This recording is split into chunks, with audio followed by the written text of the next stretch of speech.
Tapos, Ito sa inyo yung mga sangkap niyan. sangkap. Yan yung recipe. Asin, Hindi ko masyadong pinupuno kasi sobrang hindi kaya ng ilong ko. iodize, Iodize na yan. iodize, Baking soda. baking soda. Pag-isang kutsara yan. Para malaman ng iba kung ano bang klase ng gamot. Mas mura-mura na ito dati kumpara nung unang mga binibili namin na yung sa isang linggo niya ay 2K.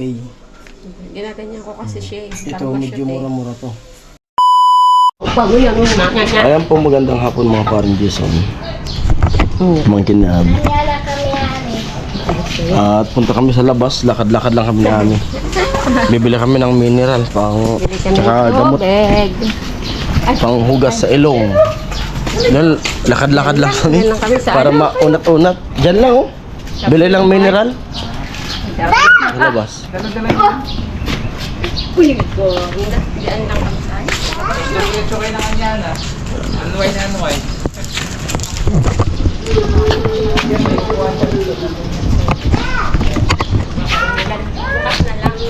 Yung sa umuuran. Parang ulan. Sarap gulayin no. Parang gusto ko manghingi tayo ng malunggay tapos maggata tayo.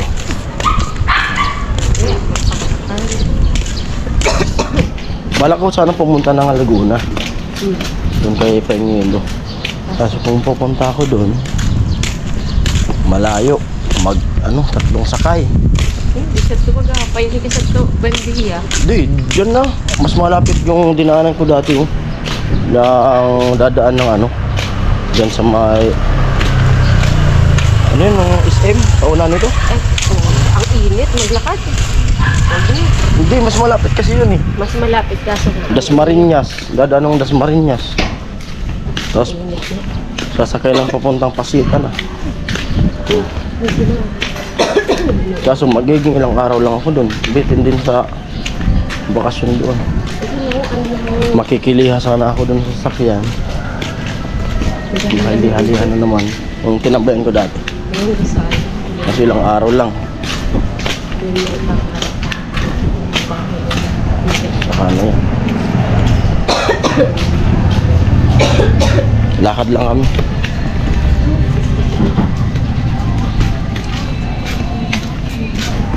Lakad-lakad lang, unat-unat ng paa. Pinapairam sana kami nung e-bike. Tambay daw kami sa Anyana kaso saglit lang naman kami. Ay, dabalan inuram ka sa Pamaypay. Pwede. Pamaypay. Maganda maunat-unat yung paa, baka pumanas naman pa ako. Palabas na kami dito sa subdivision. Nandito namin sa labas. Alin? Yung e-bike. E-bike. Dami pa dito mga bakanting lote oh. May mga nagtatanim dyan na mga kamuti, kalabasa.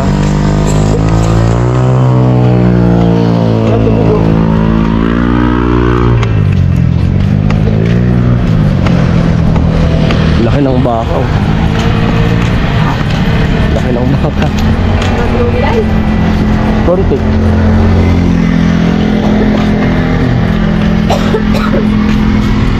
Doon kami nag-inquire dati oh. Ng bahay. Doon. Inquire kami dyan ng bahay. Yami. Kaso napag-isip-isip ko na ubo ng ubo sa amin. Napag-isip-isip ko na balang sana namin kumuha doon ni Ami. Kaso bawat bagay talaga bawat bagay pinag-iisipan, hindi yung ay aso, hindi yung padalos-dalos na isang desisyon lang.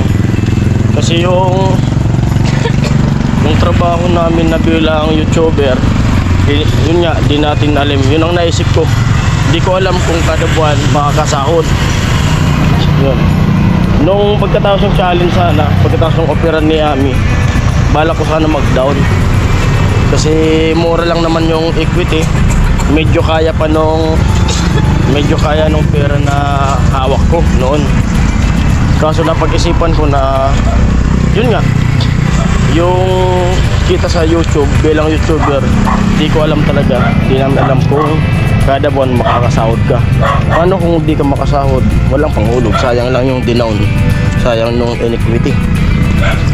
Kaya yun ang inisip ko noon, pinag-isipan ng gusto talaga na wag muna, saka na.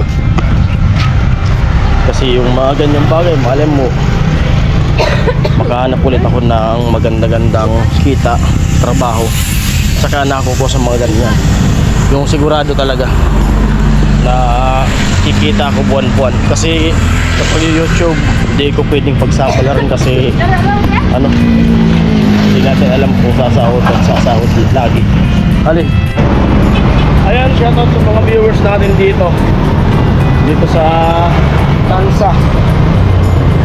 Gala-gala lang kami ni Ami para ma-exercise yung pa. Si Ami.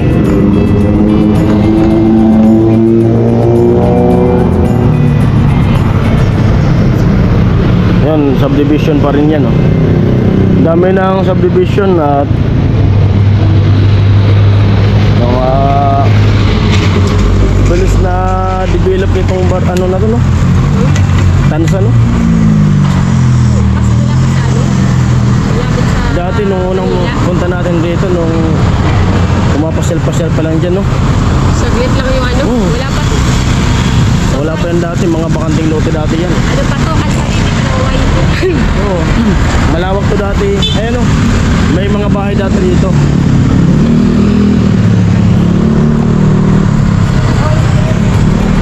Ay, ang gigiwan nila din sa one. Ay, shopping center.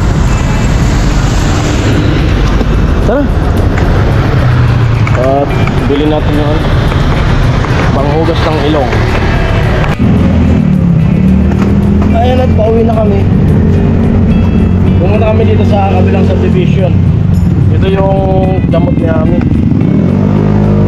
Pinahaluan. Nandyan yung mga sinasabi ko kanina na bagong gawa ng mga subdivision. Papasok na yan.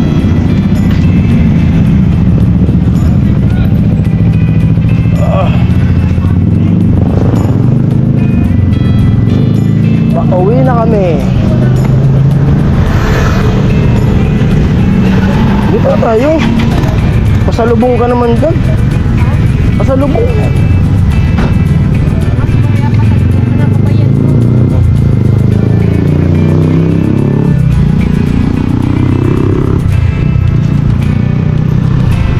Ito may labasan din to, eh. Oo. Kalimutan ko yung sabi. Tapos may mga taga Bicol pa rito. Sabi nung barkada ko. Kasi sila dyan nakatira sa unahan, eh. Papuntang 13. Dyan sila sa 13 nakatira. Nung kabarangay ko na ano, kaibigan ko.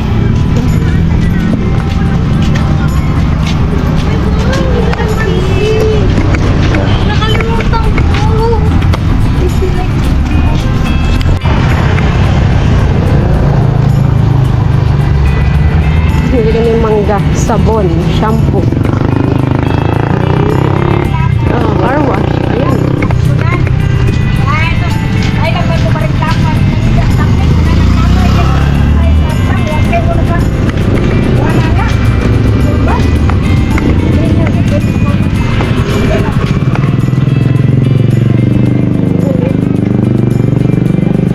Parang ang sarap ng kamote.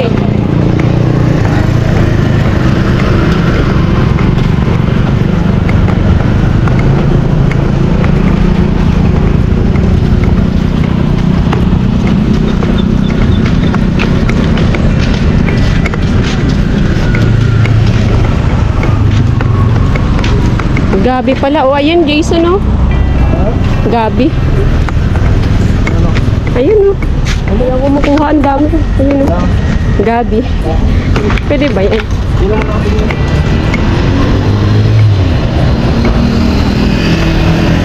Ang tataba ng gulay dito. Kaso, hindi pwedeng ano, kasi baka iniihian ng mga ano. Yan, papasok na kami dito. Bakit kami nang iinumin kasi Kabila. kami yung puso dito. Gusto kami pumunta sa kabilang bukid. Kabila.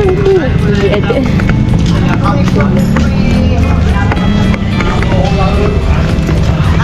Yun. Dito na tayo. Opo, dito na kami. Pagod. Dito na kami.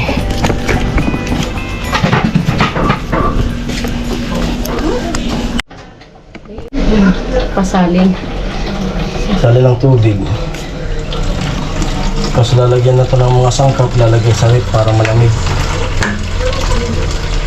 Harap ko na yung ano, screen ng GoPro mo. Huwag masyadong puno para malagyan ng gamot.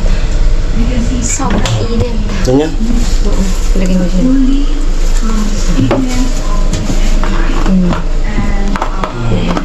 Mas mura to yung 10 litro ano na. Distilled yan, distilled. Tapos lalagyan niya ng sangkap. Tabi at ako'y ano nga natin ito. Para matanggal talaga yung ano. Nilalagay ko kasi sa papel para ma-shoot ko. Ganyan ako magtimpla. Pakita sa inyo yung mga sangkap niyan. Sangkap. Yan yung recipe. Hindi ko masyadong pinupuno kasi sobrang hindi kaya ng ilong ko. Iodize. Iodize na yan. Iodize. Baking soda. Baking soda. Pag-isang kutsara yan. Para malaman ng iba kung ano bang klase ng gamot. Mas mura-mura na ito dati kumpara nung unang mga binibili namin na yung sa isang linggo niya ay 2K. Ginaganyan ko kasi siya eh. Ito medyo mura-mura to. Tapos lalagyan pa yan ng yung binibili namin gamot dun sa ano. Yung Dibo, Budesonide. Budesonide. Kukuha ka ng isa. Yan yung panggamot po sa hika, yung nilalagay sa nebulizer. Yan na yun. Inaalag ko syempre. Kukuha ko. Tapos tatakpan ko, ilalagay. Nalagay sa rip. Yung takip. Wait. Ayun na, yung sangkap sa ano. Nalagay sa rip, palalamigin, aalugin. Para matunaw. Tapos nilalagay ko kasi sa rep kasi Yan na. para hindi mapanis. Kasi kailangan malamig. Yung kalahati kasi nito is bukas ng umaga, yung kalahati mamayang gabi. Ngayong gabi. Nilalagay ko sa rep kasi pag hindi Bali ito, dalawang gamitan to. Umaga, tsaka gabi. pag hindi ko nilalagay sa rep, ang sakit sa ilong. Yung ganun kalaki, nag-iilang araw yan. Yung ganun kalaki na mineral. 10 araw yan kasi 10 araw. 1 liter per day. 10 araw, 10 liters yun. Magkano yung isa nun? 95 bata. 95. Sure eh. At ito, sa medyo mura-mura yan kasi kumpara nung una. Nung una, yung binibila namin yung dextrose saka yung ito, yung panghalo na ito. Basta yung isang linggo to, okay. Yan, medyo mura-mura yan. Yan, habang buhay niya yan na gagamitin. Pinakang ano na yan, pinakang maintenance namin para di bumalik yung polyps niya. Kasi sabi ng doktor, pag hintuan yan, pero ngayon, okay na yung ano niya. Yung ilong niya okay na. Pero yung inopera, medyo masakit pa yung mukha niya. Dito. Yan. Pero sa ano, may naamoy na, may panlasa na, goods na, okay na. So sabi ng doktor, pag hintuan yun, yung polyps niya ay posibleng bumalik pa rin. Kaya, kahit okay na, ganun pa rin. Lagi-lagi siya. Araw, gabi na mga magagamot. Ngayon, yung doktor ay nakapokus ngayon sa opera sa tenga niya. Sasaraduan yung butas na eardrum. Ayan po, hanggang dito na lang muna yung vlog na to. At sana panoorin nyo yung aking vlog na ginagawa na wala sa Combine Project. Ayan, bye-bye, love you all. Maraming salamat sa lahat ng sumusuporta. Love you all.